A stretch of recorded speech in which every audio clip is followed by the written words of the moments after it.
Loin de toutes les élucubrations de la religion chrétienne qui vous ont été racontées au sujet du serpent, vous avez à savoir que le serpent est l'animal qui apporte le salut.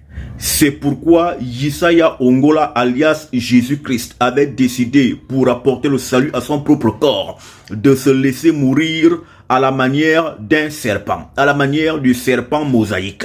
C'est pourquoi justement disait-il qu'il lui fallait être élevé à la manière du serpent de Mose. Et rappelez-vous que le serpent de Mose était le serpent qui apportait la vie au Bana Israëla, Buri Izuria, Bantou Israélite, les vrais juifs ancestraux de la Bible. Oui, le salut vient du serpent.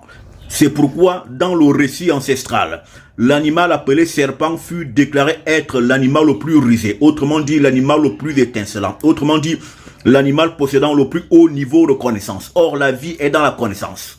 Et que c'est la connaissance qui sauve. Et lorsque Yesaya Ongola, alias Jésus-Christ, avait décidé de se faire suspendre comme un serpent, il voulait être élevé comme un serpent. Là, vous avez ici un secret que je vais un temps soit peu vous dévoiler. L'élévation comme un serpent ici symbolise l'érection phallique. Car lorsque vous entendez parler de l'arbre de la vie, de l'arbre qui donne la vie, il s'agit du membre viril masculin, le phallus. C'est lui l'arbre de la vie qui était au centre de la forêt sacrée en Afrique ancestrale aux côtés de l'arbre de la connaissance du bien et du mal qui est l'arbre de la connaissance universelle qui est le principe vaginal. Et justement, pour que la femme, qui est le principe de la connaissance du bien et du mal, manifeste la vie, il faut que le membre viril masculin, le phallus, l'arbre de la vie, lui donne la semence vivifiante qu'on appelle le spermatozoïde. Et une fois que la femme reçoit le spermatozoïde, elle peut la manifester la vie parce que l'arbre de la vie s'est planté en elle et lui a donné les semences vivifiantes.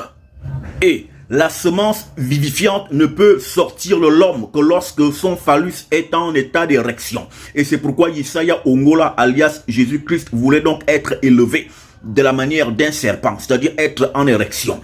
Et justement, le salut vient du serpent que, dans la religion catholique, le plan du Vatican est sous la forme d'un serpent. Là que vous voyez là, vous avez le Vatican et le Vatican est un serpent. Là que le pape fait ses messes, cet endroit ressemble à un serpent. Parce que le salut est dans le serpent, qui est ici en fait l'évocation du membre viril de l'homme, le membre phallique. Qu'est-ce qu'on peut vous dire?